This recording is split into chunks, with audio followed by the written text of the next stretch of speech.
কিশোরীদা, এই কথাটা বুঝতে পারলাম না।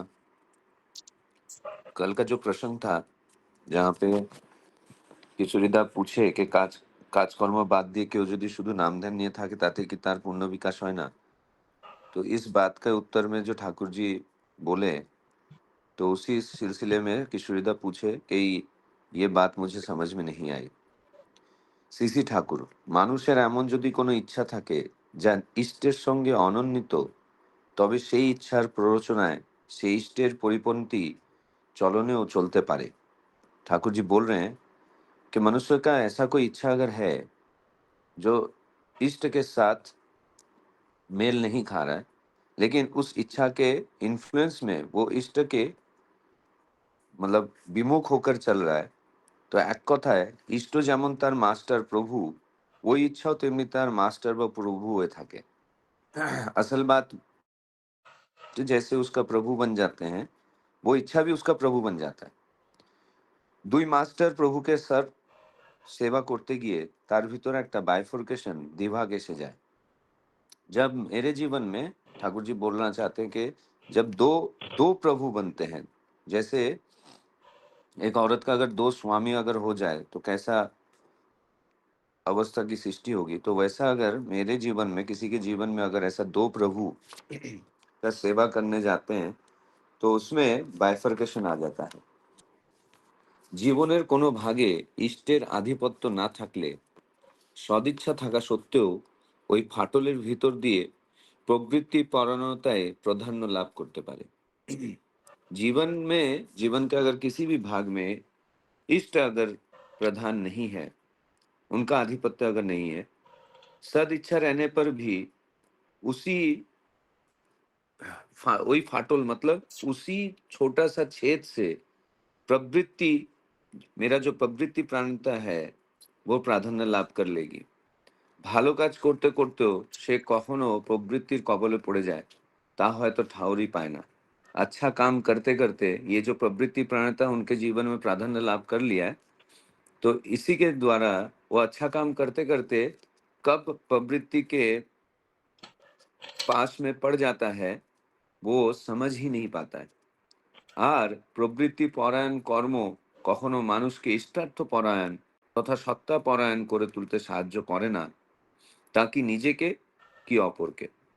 और ये प्रवृत्ति प्राणायाम कर्म जब मनुष्य का कभी भी इष्ट प्राणायाम या फिर सत्ता परायण बना नहीं सकता है, वो भले खुद के लिए हो या दूसरों के लिए हो।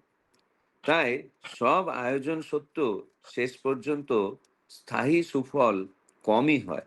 इसीलिए सब होने के बावजूद, हर एक इंतजाम होने के बावजूद आखिर में स्थायी सुफल कम ही होता है।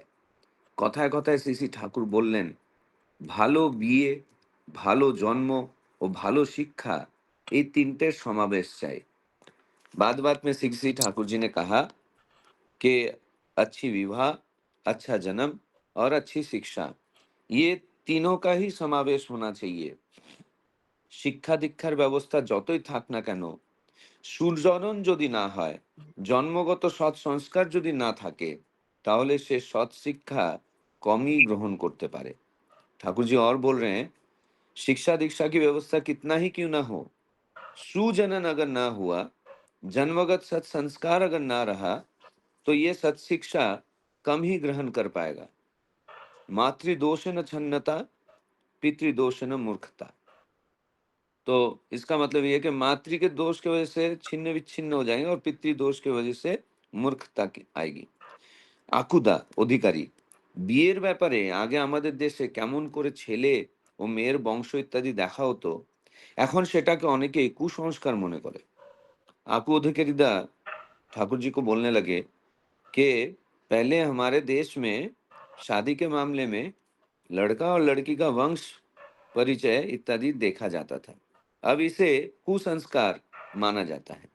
सीसी ठाकुर सहास्य, তা তো করবেই, তা না হলে নিজেদের সর্বনাশ করবে কি করে। सीसी ठाकुर हंसते हुए कहें कि वो तो करेगा ही, वो ना करने से अपना सर्वनाश कैसे होगा। এটা যে কত বড় বিজ্ঞান তা আর বোঝে না।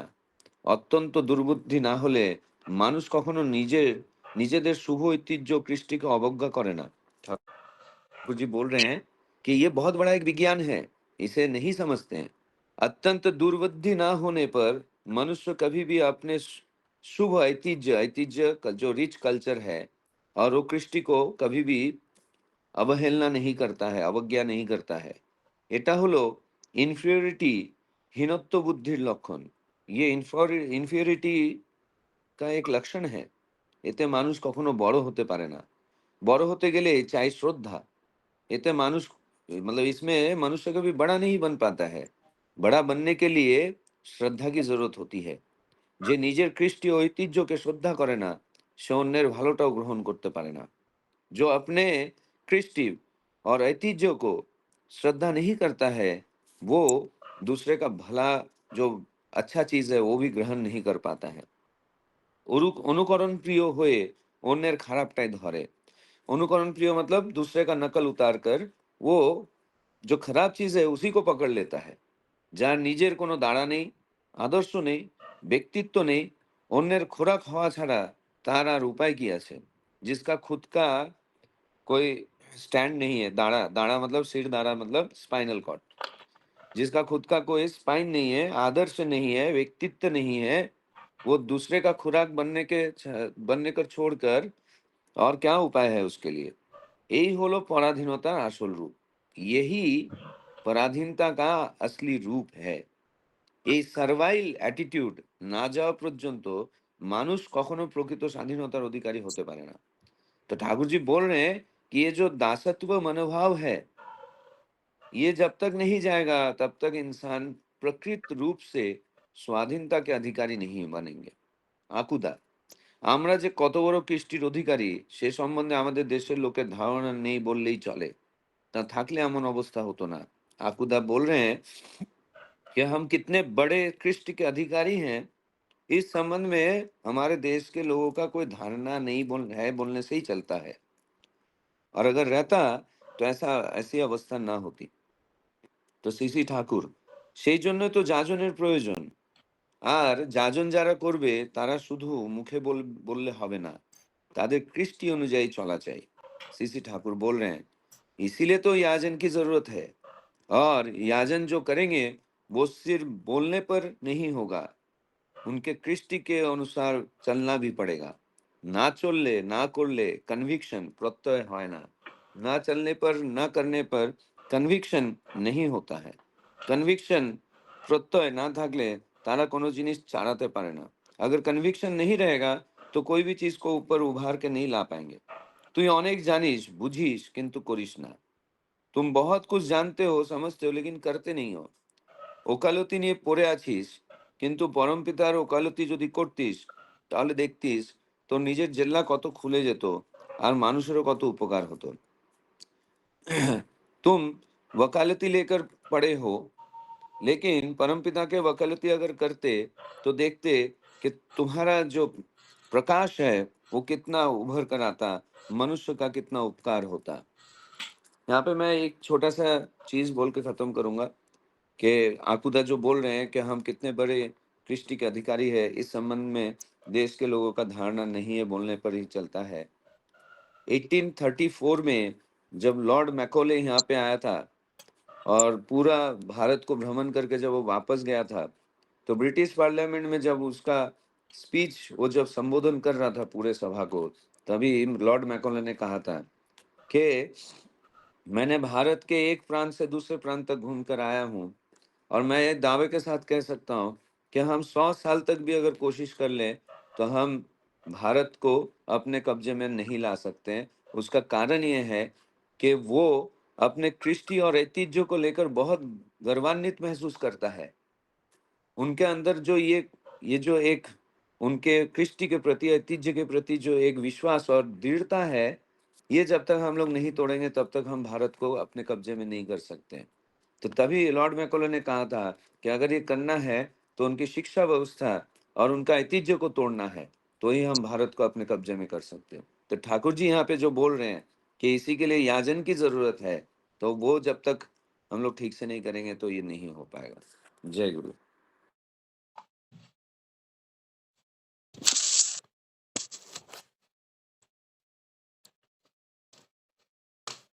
जय गुरु।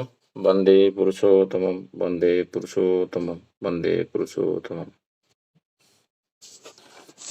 आज का विषय वस्तु सूरजदा बहुत सुंदर भाव से बंगाली टू हिंदी एक साथ मिला के पाठ किए हैं और यहाँ पर ये दिनांक जो है वो खत्म हो रहा था, इसलिए मैं सोचा ये 27 मार्च 1943 का ये आलोचना है।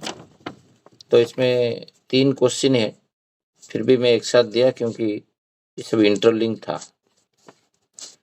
तो श्री ठाकुर जी को जो पहला वाला क्वेश्चन था उसके संबंध में ये कार्य दिखे जो नाम धन खाली शुद्ध करने से क्या पूर्ण विकास होगा, उसी संबंध में जो किशोरीता पूछे थे श्री ठाकुर जी को, तो श्री ठाकुर जी लास्ट को जो परिवेश सेवा जितने भी जो भी करना है उसमें इष्टार्थ नहीं रहेगा, इष्ट स्वार्थ नहीं रहेगा। तो मनुष्य क्या करता है ना, वो अनसॉल्व्ड कॉम्प्लेक्स के अंदर चला जाता है। तो सब जगह में इष्ट स्वार्थ परिपूर्ण सोचना पड़ेगा मनुष्य का कर्म भीतर जाके। तो किशोरीदा का जो ये बातें पूछ रहे हैं जो मैं समझ में नहीं आ रहा है, तो श्री ठाकुर यहाँ पर जो आगे बातें रखें, मैं सूरजदा को बोलूँगा थोड़ा सा आलोचना रखेंगे, ब्रीफिंग करेंगे, फिर इसके बाद बाकी दादा माँ लोग है आलोचना रखेंगे। इसमें शिक्षा नहीं, इसमें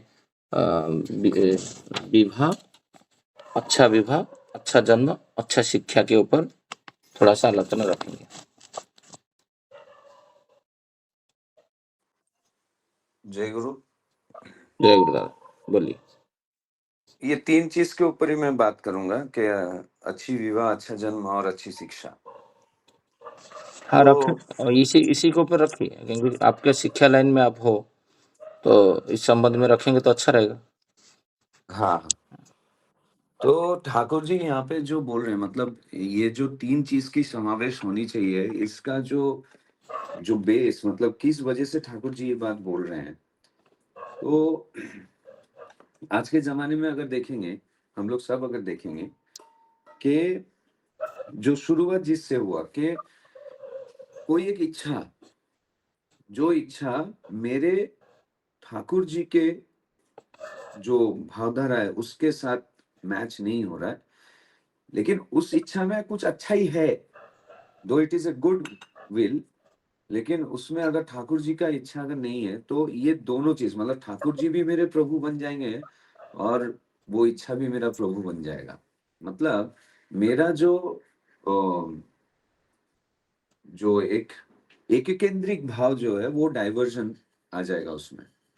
और उसके वजह से हम, ऐसा हो सकता है कि हम प्रवृत्ति परायण होकर हम गलत पथ पे चले जाए, या तो प्रवृत्ति के वश में आके हम कुछ गलत कर बैठे। इससे बृहत्तर परिवेश का जो एक अच्छाई है, वो शायद से नहीं भी हो सकता है। तो ये जो डाइवर्जन आना, ठाकुर जी ये जो बोल रहे हैं कि बाइफर्केशन आ जाता है, विभाजित हो जाता है, ये कब होता है? क्योंकि ये तो एक किस्म का विकृति है।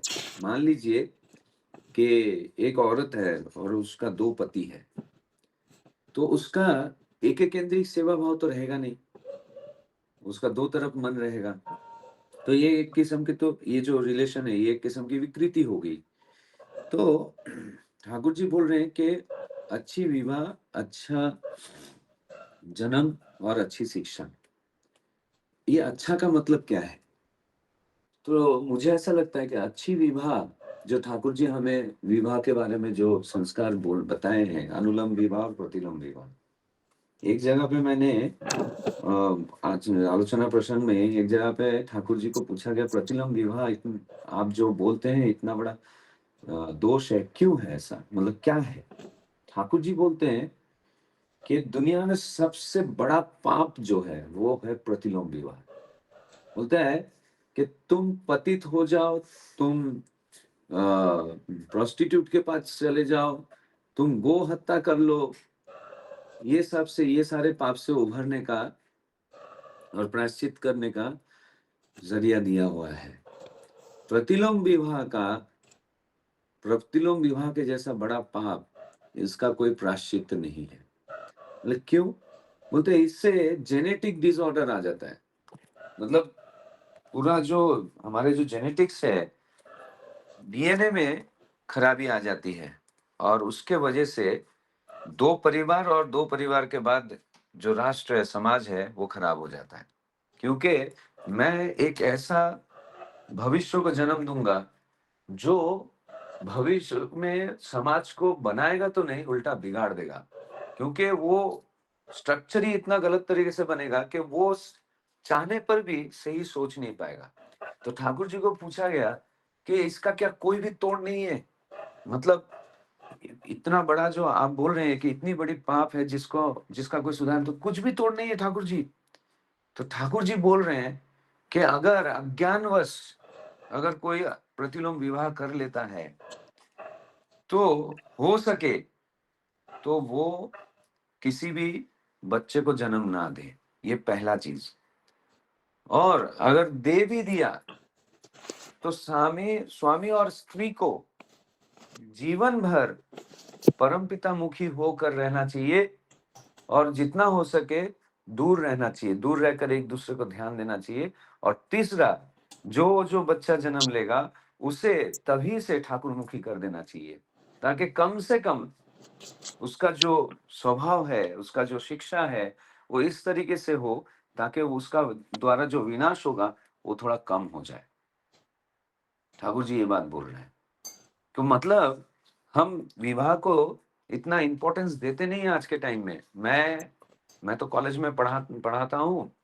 मैंने बहुत सारे ऐसे बच्चों का जो पास आउट होके गए, शादी के लायक हो गए। तो ये होता है इस कॉलेज में कि एक-दूसरे के प्रति इन्फैचुएशन रहता है, आकर्षण रहता है और कुछ ना देखते हुए, परिवार परिस्थिति ना देखते हुए बच्चे शादी कर लेते हैं। और मुझे बहुत दुःख के साथ बोलना पड़ रहा है कि मतलब बहुत सारे ऐसे बच्चों का शादी होने के 1 साल, 2 साल बाद उन बच्चों का शादी टूट चुका है। लड़कियाँ आके रो रही हैं, मतलब जो फीमेल फैकल्टीज़ के पास। तो जब पता करके देखा गया, अभी उनको तो पता नहीं है कि अनुलोम और प्रतिलोम क्या है, लेकिन जब मैंने थोड़ा जानकारी ली, तो पता चला कि मोस्ट ऑफ द केसेस में प्रतिलोम विवाह है। तो ये जो बात है कि 2 परिवार का जब तक सही तरीके से मिलन नहीं होगा, तो समाज को हम एक अच्छा संतान कैसे दे पाएँगे? तो ये जो कॉम्पैटिबिलिटी है, हर एक तरफ से, क्यों ये यहाँ पे ठाकुर जी का जो अनुलोम विवाह का जो एक्सप्लेनेशन है, मैं ये बात बोल देना चाहता हूँ सभी को कि ठाकुर जी कहीं पर भी यहाँ पे जो स्त्री है, जो फीमेल है, कहीं पर भी उन्होंने फीमेल को नीचा दिखाने का कोई भी बात नहीं की है, क्योंकि बात को समझना ज़रूरी है कि हर एक तरफ से लड़की जो है, वो थोड़ा-सा कम होना चाहिए और लड़का जो है थोड़ा-सा ज़्यादा होना चाहिए। उसका रीज़न क्या है? आप देखिए एक लड़की की जो समझदारी है, जो समझने की जो ताकत है, मैच्योरिटी जो है, वो लड़कों से एक ही उम्र के अगर लड़का और लड़की है, तो लड़की के अंदर समझदारी ज़्यादा रहता है। लड़कों के अंदर समझदारी थोड़ा कम रहता है एक ही ऐज में। तो ये जो कंपैटिबिलिटी है, अगर मान लीजिए कि सेम ऐज में शादी हो गया, लड़का-लड़की का ऐज सेम है, तो लड़का जो बोलेगा और लड़की जो बोलेगी, लड़की के बोलने पे जो समझदारी रहेगा, लड़के के बोलने में उतना समझदारी नहीं रहेगा। तो समाज सबसे पहले किसका बात सुनेगा? लड़की का बात सुनेगा। पुरुष प्रधान समाज में लड़कियों का बात जब माना जाएगा, तो उस लड़के का ईगो हर्ट होगा। जब ईगो हर्ट होगा तो जो परिवार है, परिवार में दोनों के प्रति खिटपिट शुरू हो जाएगा। ठाकुर जी देखिए कितना अच्छा बात बोले। बोले कि शिक्षा में थोड़ा कम होना चाहिए। क्यों? वही सेम मेल ईगो, ठीक है? ऐसे करके बहुत सारी चीज़ों में जो जो जेनेटिकल जो ये है, कॉम्बिनेशन है, उसमें लड़की थोड़ा कम होना चाहिए। क्यों? वो कॉम्पिटिबिलिटी आएगा ही नहीं। इसलिए आप देखिए, ध्यान देकर देखिए, लड़कों का जब तक 21 साल नहीं होता है और लड़कियों का जब 18 साल नहीं होता है, तब तक वो शादी के लायक नहीं माना जाता है, एज़ पर गवर्नमेंट रूल। क्यों? लड़कों का उम्र ज़्यादा क्यों बोला गया? क्योंकि उस 21 साल और 18 साल में वो कॉम्पिटिबिलिटी आता है, समझदारी का कॉम्पिटिबिलिटी आता है। तो इस बात को तो हम समझते नहीं है, हम कैसे भी शादी कर लेते हैं। कैसे भी शादी करवा देते हैं। आने वाले भविष्य में फिर एक दूसरे में उलझे हुए रहते हैं। उसके बाद ठाकुर जी बोल रहे हैं अच्छा जन्म। अच्छा जन्म का मतलब क्या है? कि मैं मेरे एक प्रजन्म को सामने लाने वाला हूँ। मैं उसके लिए एक सही तरीके से प्लानिंग किया क्या? क्या मैं उस वक़्त ठाकुरमय होकर या आदर्शमुखी होकर सोच रहा हूँ क्या? क्योंकि मैं जिस अवस्था में सोचते हुए मैं अगले प्रजन्म को लाने की प्रचेष्टा करूँगा, वो वही किस्म के मनोबुद्धि लेकर आएगा। इसका उदाहरण स्वरूप मैं बोल सकता हूँ अभिमन्यु का बात। जब अभिमन्यु गर्भावस्था में थे, उस टाइम में जो चक्रव्यूह तोड़ने का बात बोला गया था और बाद में उनकी माता सो गई, तो वो चक्रव्यूह कैसे तोड़ के बाहर आते हैं, वो सुन नहीं पाया। तो देखिए जन्मजात वो शिक्षा उनको मिल चुका था, गर्भ में मिल चुका था कि इसको छेद करके कैसे अंदर जा सकते। लेकिन जो बाहर आने की कौशल है, वो नहीं सुन पाया बोलकर वो मर उसको मृत्यु हासिल हुआ। इसका मतलब क्या है कि मैं सिर्फ अच्छा विवाह कर लिया, लेकिन मैं गर्भ धारण करते वक़्त मैं ठीक से सोचा नहीं, मैं आदर्शमुखी होकर नहीं चल रहा हूँ। मैं जब गर्भ धारण अवस्था में हूँ, उस टाइम में मैं अच्छे बातों को नहीं सुन रहा हूँ, अच्छी चीज़ों को नहीं कर रहा हूँ, अच्छी चीज़ें देख नहीं रहा हूँ, तो क्या होगा? मेरे शरीर के अंदर जो शिशु है, जो गर्भावस्था है, उसमें जो है तकलीफ आ जाएगा, उसमें प्रॉब्लम आ जाएगा, उसके सोच-विचार में तकलीफें आ जाएँगी। हम सोचते हैं हम लोग सब कोई जन्मदिन मनाते हैं कभी? जिस दिन जन्म हुआ, भूमिष्ठ हुआ शिशु। मुझे ऐसा लगता है कि जन्मदिन उस दिन मनाना चाहिए जिस दिन वो गर्भ में आया। क्योंकि उस दिन से वो तो उसमें जान आ गया ना। भले वो पिंड है, लेकिन उसका जो उसके अंदर का जो प्राण है, वो तभी से सब कुछ श्रवण कर सकता है, सब कुछ वो समझ सकता है। तो उसमें जान है इसीलिए तो वो तो उस शरीर में तो जान आ चुका है, तो जन्मदिन हम भूमिष्ठ होने पर मनाते हैं। मुझे ऐसा लगता है कि गर्भ अवस्था में उसका जन्म हो चुका है, सिर्फ़ फ़ॉर्मेशन में चेंज होता है। तो अगर उस अवस्था में अगर हम लोग अच्छे से उसको संस्कार नहीं दे पा रहे, मतलब एक माँ जो गर्भ अवस्था में है, उसको अगर अच्छी बातें, अच्छा संस्कार अगर नहीं सुनाया जाए, तो फिर उसका फल उस बच्चे के ऊपर होता है। तो वो एक अच्छा जन्म का बात है। अब आ जाती है अच्छी शिक्षा। मैंने अच्छा शादी कर लिया, अच्छा जन्म भी हो गया। लेकिन 5 साल तक ठाकुर जी जो बोले कि भूमिष्ठ होने के बाद से लेकर 5 साल तक जो भी तुम सिखा दोगे, वही उसके अगले पूरे जन्म के लिए उसका बेस बन जाएगा। तो ये 5 साल जो है वो क्या शिक्षा का मतलब यहाँ पे हमें समझना है। ठाकुर जी शिक्षा का मतलब यहाँ पे कतई ये नहीं बोला लिटरेशन। लिटरेशन और एजुकेशन में फ़र्क है। ठाकुर जी एजुकेशन का बात बोल रहे हैं। लिटरेशन का मतलब होता है एबीसीडी पढ़ना, क, ख, ग, घ बनना, हाँ, स्पेल करना, इसको लिटरेशन कहते हैं। ठाकुर जी यहाँ पे अच्छी शिक्षा का मतलब कतई अच्छे लिटरेशन के बारे में नहीं बोल रहे हैं। ठाकुर जी बोल रहे हैं अच्छी शिक्षा मतलब एजुकेशन, मतलब जीवन चलने की कौशल, जीवन को ठीक तरीके से हम कैसे चला पाए उसकी शिक्षा, उसका ज्ञान। उस बारे में बोल रहे हैं। एजुकेशन का मतलब ठाकुर जी बोले बोले ना बांग्ला में লেখাপড়ায় দর হলে শিক্ষা তারে কয় না। অভ্যাস ব্যবহার সহজ জ্ঞান নইলে शिक्षा হয় ना। मतलब सिर्फ पढ़ने लिखने से ही मनुष्य शिक्षित नहीं होता है। अगर अभ्यास व्यवहार और सहज ज्ञान ना रहे, तो उसे वो शिक्षा नहीं कहलाती।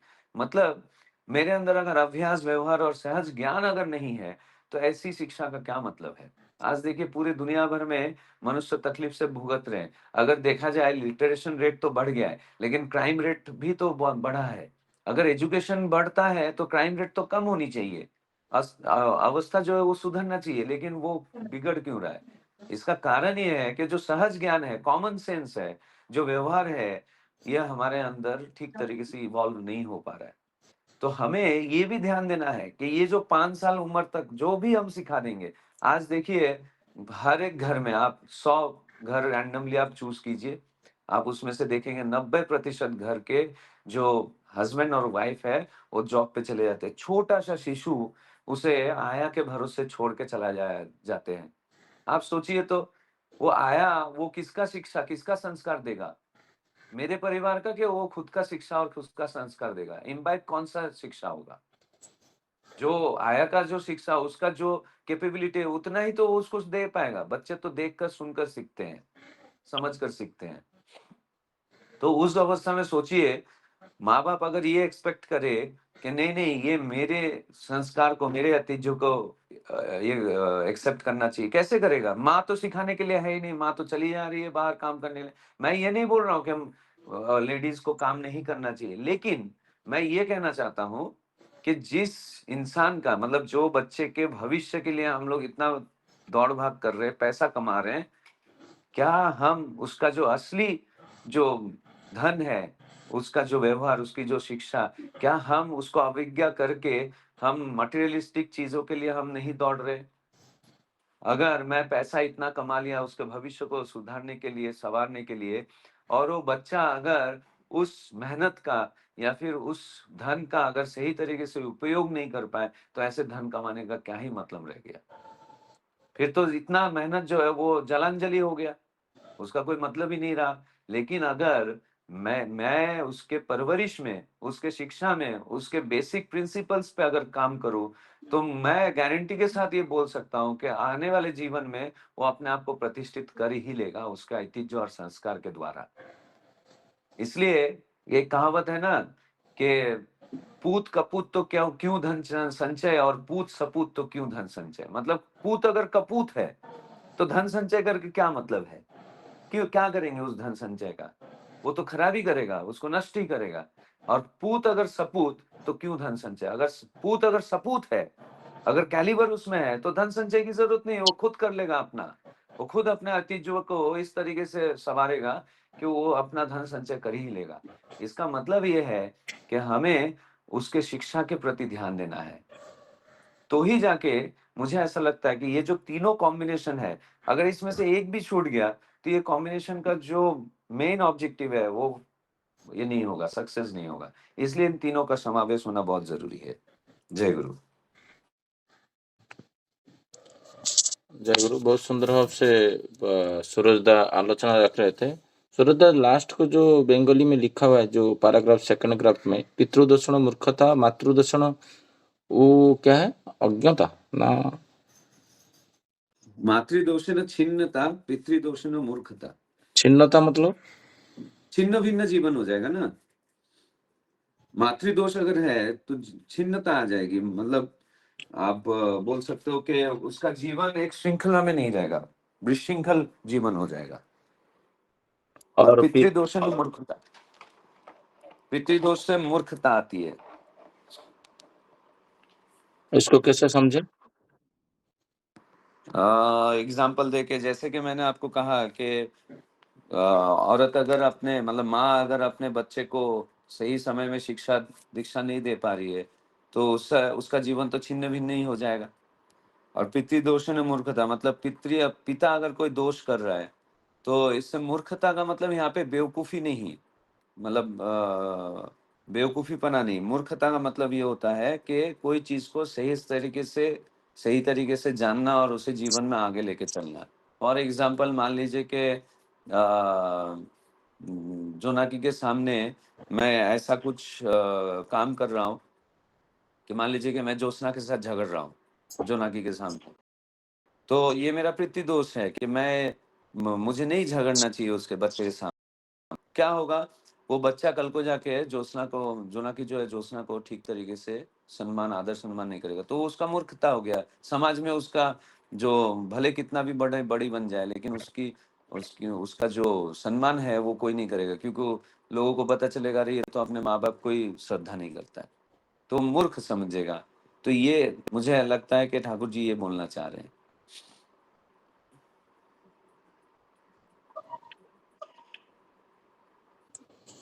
विकास भाई कुछ बोलना चाहते हैं क्या? हैंड रेज किए। और मातृदोष से अस्थिरता आती है। मतलब मुझे ऐसा लगता है कि जो मातृदोष होते हैं उससे बच्चे के जीवन में अस्थिरता आती है, मतलब वो बैलेंस्ड नहीं रहता है। और पितृदोष से ये जो मूर्खता होता है वो मुझे ऐसा लगता है। जय गुरु। जय विकास, गुरु। हाँ बोलिए। सूरज का जो था अस्थिरता में मैं इस तरह से समझता हूँ दादा कि जो निष्ठा होती है माँ लोगों की ना, जो वो जैसे कि श्री ठाकुर बोले कि वो बाइफर्केशन होता है, अगर वो उसका बराबर नहीं है तो वो फिर बच्चों में ही आ जाता है। उनका उनका कैसी जगह पर निष्ठा नहीं रहता है। मतलब कहीं पे 10 दिन, कहीं पे 15 दिन, कहीं पे एक चीज, मतलब एक स्पेशलिस्ट नहीं होने से वो समाज में कुछ बन के खड़े नहीं हो पाते, और उनका छिन्न भिन्न जीवन होता है, मतलब ना वो कहते हैं ना कि ना इधर का उधर का, ऐसा कहीं पर भी नहीं बन पाते वो कुछ, ऐसा उनका जीवन हो जाता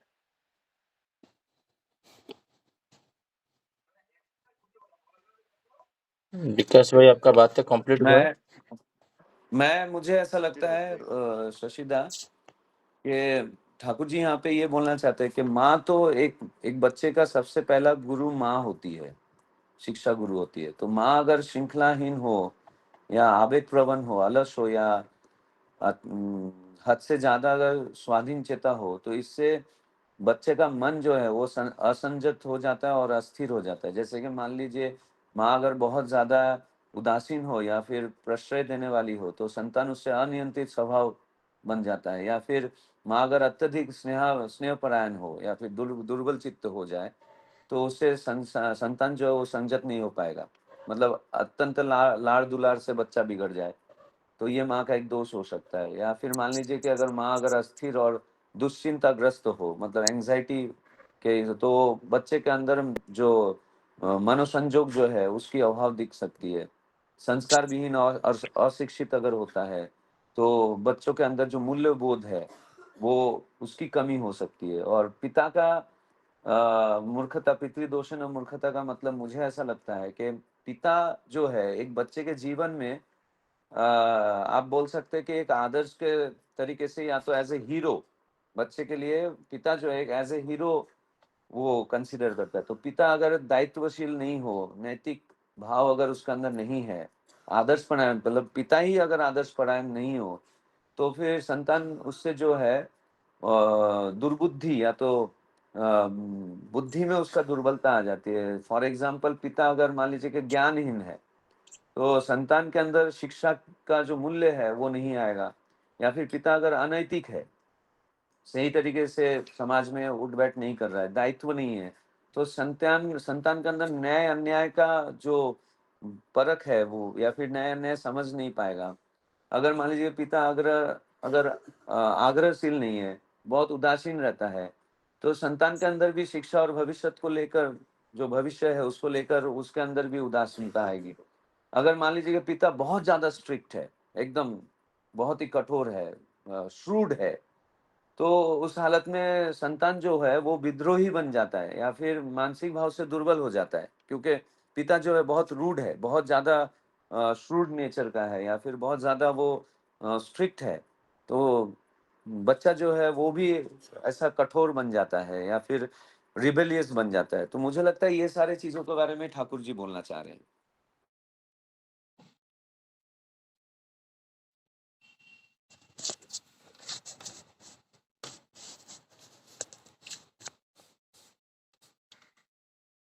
मातृ दोष जो होता है, मातृ दोष में ये एक्चुअली देखा जाए तो स्वामी निष्ठा नहीं रहेगा तो उसका जीवन में मातृ दोष उसको माने स्वामी के प्रति निष्ठा नहीं रहने से जीवन छिन्नता होता है, ये ऐसे अर्थ में बोला गया है क्या?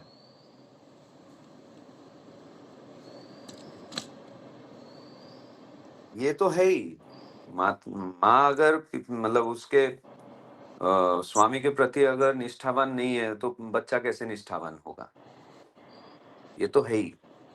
तो जब विश्वास और निष्ठा एक सोर्स के प्रति नहीं रहेगा, मतलब सोर्स मतलब पिता माता और इष्ट, तो वो तो साधारणतः सबसे अविश्वासी होता है। उसके अंदर ये द्वंद्व वृत्ति, ये करूँ नहीं करूँ, गो बेटे, ये आता है, दारिद्रता आता है, उसके अंदर अज्ञानता आता है, वो सब।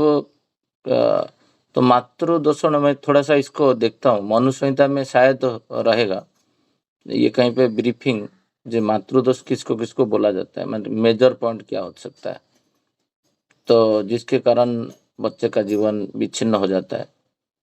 पितृदूषण, पिता का पिता शिक्षक नहीं हुआ तो उसके कारण मूर्खता आता है, ये थोड़ा बहुत समझ में आता है।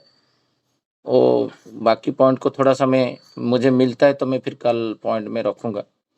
दूसरा कोई जगह में मिला होगा तो संस्कृत की ये फोरम में किसी को कुछ नॉलेज है इसी बारे में तो बातें रख सकते हैं।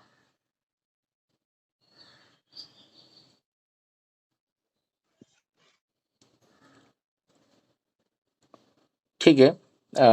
हम जो सेकंड टॉपिक है उसको कल हम दोबारा पढ़ेंगे, जो 2 पैराग्राफ है, क्योंकि आलोचना करने के लिए टाइम कम है। मुझे एक कुछ हैंड रेज शायद हुआ है। कोई मिश्रदा, पंकज मिश्रदा शायद कुछ बोलना चाहते हैं। बोलिए पंकज दा, बोलिए पंकज दा। जय गुरु। सबको जय गुरु। हाँ बोलिए। सबको जय गुरु। दादा बहुत अच्छे से एक्सप्लेन हुआ है, जो भी डॉक्टर सूरजदा ने बताया है बहुत बढ़िया। और इसके बारे में मैं खाली सुप्रजनन, ये तो 3 क्वेश्चन है, सुविवाह, सुशिक्षा, सुप्रजनन। तो सुप्रजनन के बारे में मैं थोड़ा सा 2 लाइन बोलूंगा, क्योंकि सुप्रजनन होगा कैसे। पहली बात तो एग्जाम्पल देता हूँ मैं खेती के बारे में। अगर हमारा खेत जो है ऊसर है या बंजर है, उसमें कोई भी बीज बोया जाएगा, वो तो पहली बात उगेगा ही नहीं, और उगेगा तो उसका कोई प्रभाव नहीं होगा। तो उसको कैसा अच्छा बनाया जाए, फर्टिलाइज होने के लिए उसको कैसा अच्छा बनाया जाए, उसके बहुत सारे कंपोस्ट आते हैं। उसको डाल डाल के 2-4 साल 10 साल में उसको उस लायक बनाया जाता है। तो वो जननी है। अभी पृथ्वी माता होती है, गौ माता होती है, अपनी माता होती है, 3 माता होती है, सबको पता है। तो पृथ्वी माता से जो अन्न हमको मिलता है, अगर वो अन्न यूरिया, डाई, पोटास बहुत ज्यादा दे के, जो आजकल हम लोग ऑर्गेनिक फूड ज्यादा खाते हैं, ठीक है, जो पुराने जमाने में होता था। तो अगर हम फूड जो है अच्छे ढंग से नहीं खाएंगे तो हमारा मन सही नहीं होगा। मन अगर सही नहीं होगा तो हम अच्छा सोच नहीं सकते, अच्छा सोचेंगे नहीं, और हम ठाकुर जी के बारे में अच्छा याजन नहीं कर पाएंगे। तो ये सब सब लिंक है। तो जननी जो है उनका इसमें बहुत ज्यादा महत्व है। इसीलिए नारी नीति में आप देखे होंगे, जननी का ही पूजा किया जाता है सबसे ज्यादा। तो गौ माता देखते हैं, उनका पूजा किया जाता है, अपनी माता का पूजा किया जाता है। माता को मन से रिलेट किया जाता है, और पिता को सूर्य भगवान से रिलेट किया जाता है, और माता को चंद्रमा से किया जाता है, एस्ट्रोलॉजी में अगर देखेंगे तो हमारा जो एस्ट्रोलॉजिकल इफेक्ट होता है बॉडी पे, चंद्रमा हमारा जितना अच्छा रहेगा उतना मन शांत रहता है। सूर्य जितना अच्छा रहेंगे, मजबूत रहेंगे, हमको शौर्य मिलेगा, हमको बड़ी अच्छी सरकारी नौकरी मिल सकती है। इसी हिसाब से जब हमारा उस लायक बनेंगे, जैसा कि श्री कृष्ण भगवान जब भी प्रद्युम्न पैदा होने वाले थे, तो 12 वर्ष तक उन्होंने तपस्या किया था, खुद को उस लायक बनाया था कि मैं प्रजनन मतलब बच्चे को जन्म देने के लायक है, उसकी जननी तो है ही है, उनको भी उस लायक बनना पड़ेगा। तो ऐसा सोच के बहुत ज्यादा उन्होंने अभ्यास किया। उनके सेल्स में पहले तो था ही, लेकिन और उन्होंने करके दिखाया, तो लीला कर रहे थे कि मनुष्य कैसा बनना चाहिए। तो ऐसा करके जब भी हम उस लायक बनेंगे, तो समाज सेवा के लिए संतान उत्पत्ति करना अति आवश्यक है। यहाँ समाज की बात किया जा रहा है, तो हम समाज में कैसे अच्छे जो है कि संतान को जन्म दे, जो कि समाज को आगे लेके जा सके। और इतना ही बोल के मैं 2 शब्द को विराम करता हूँ। जय गुरु। जय गुरु। यहाँ पर जो श्री ठाकुर जो बातें रखे हैं, जे जीवन में एक मास्टर होना चाहिए, मतलब एक गुरु होना चाहिए। सदगुरु जो हो, जैसे अभी सूरजदा उदाहरण दे रहे थे, तो वो बातें जब केष्टदा को श्री ठाकुर जी के पास आके कोई एक क्वेश्चन किए थे, उसका समाधान नहीं मिला था, और श्री ठाकुर तात्सल्य करके बोलते थे वो जो केष्टदास है उनके पास जाओ, वहां पर समाधान मिलेगा। तो ऐसे गए, उनका मन भाव भी ठीक नहीं लगा, जो ठाकुर उनके पास भेज रहे हैं। तो वही जो बातें हम लोग पहले पढ़े थे केष्टदास के बारे में, तो जो श्री ठाकुर जी को उनको पसंद नहीं आया, केष्टदा को, जो उनका आलोचना की डिस्कशन जो भी है, तो फिर ठाकुर जी के पास आया था, तो ये उनका एक परसेप्शन आ गया था, जो कन्विक्शन, जो ठाकुर जो बोलते हैं जहाँ पर भेजते हैं वही वो हो सकता है मान है। बट ये बातें जे जब पूछा गया श्री ठाकुर जी को, जे केष्टदा पूछ रहे जे आपको पता था वो तो ठीक नहीं है कि पाखंडी है कि उनके अंदर अहंकार आ गया है, जो भी है, फिर भी मुझे क्यों भेजते थे?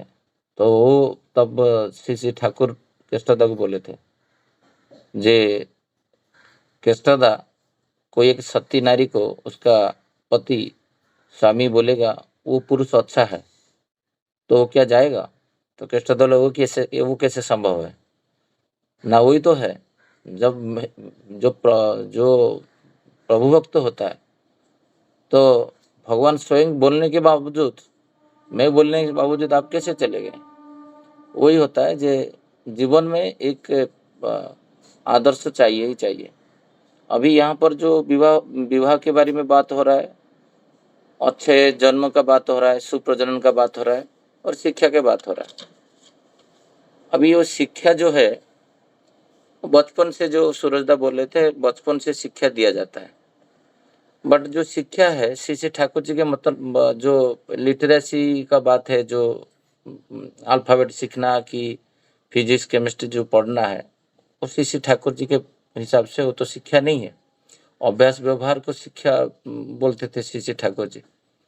जे हमारा चाल चलन, हमारा कृष्टि ऐतिह्य के प्रति प्रेम, पिता माता को कैसे व्यवहार करना, घर पे कैसे ये गृहस्थ जब का नीति जानना, स्वास्थ्य सदाचार को जानना, ये सब शिक्षा के अंतर्गत होता था।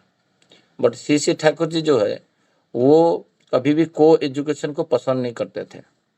रामकृष्ण ठाकुर का एक सबसे बड़ा प्रोजेक्ट था, जे गर्ल्स स्कूल बॉयज स्कूल अलग करना, फिर उसके बाद कॉलेज स्तर में भी अलग रखना।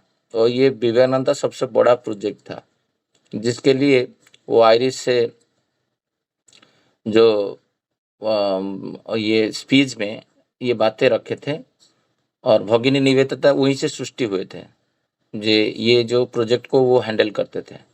बट श्री श्री ठाकुर जी का ये जो इच्छा था, ये इच्छा परिपूर्ण नहीं हो पाया, क्योंकि ये दोनों मिल के एक एज के टाइम में पढ़ेंगे ना, उनके अंदर वो सामंजस्य नहीं रहेगा। वो बहुत आजकल जो भी त्रुटि विच्युति होता है, वो केवल को एजुकेशन की वजह से हो रहा है।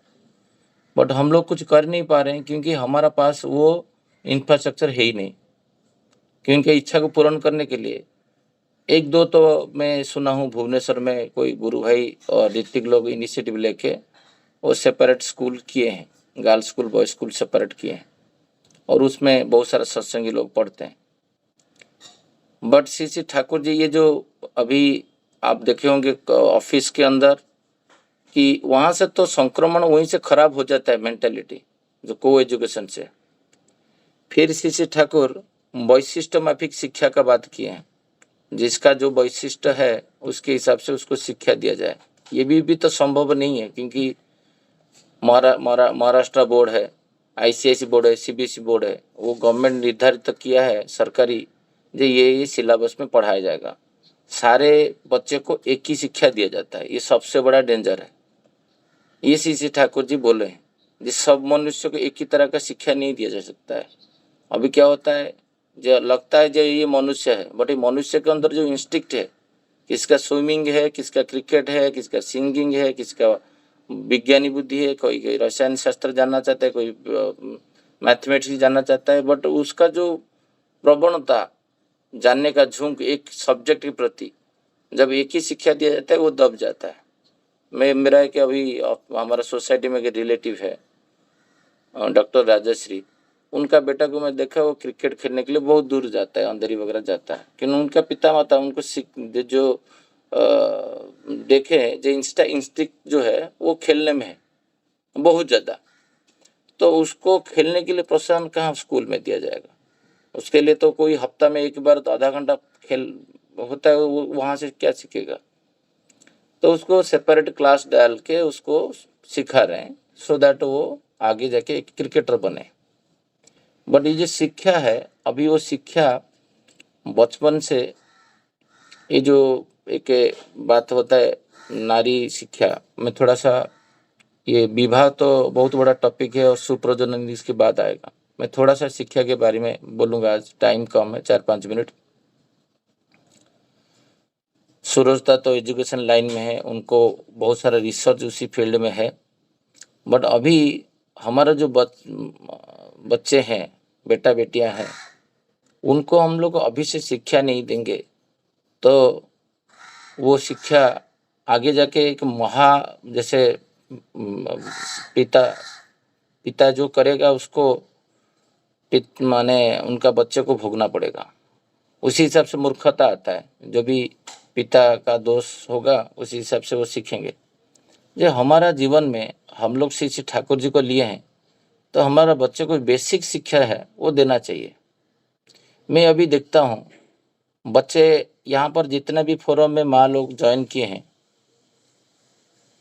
तो एटलीस्ट आप देखिए जिसका घर पे बेटा बेटी हैं, बेटी का एक्टिविटीज क्या है, बड़े हो गया है, शादी का बॉयस हो गया है, किसी का शादी होने वाला है कि पूरा तैयारी में चल रहा है, बट उनका एक्टिविटीज आप देखोगे बहुत सारा इंस्टाग्राम है, फेसबुक है, वो बहुत जगह में डालते हैं, व्हाट्सअप डीपी है। मैं देखता हूँ उनका उच्छृंखल जो वातावरण में वो लोग जी रहे हैं। उनको वही परिवेश जब स्वामी के पास जाएगा तो उनका अवस्था क्या होगा।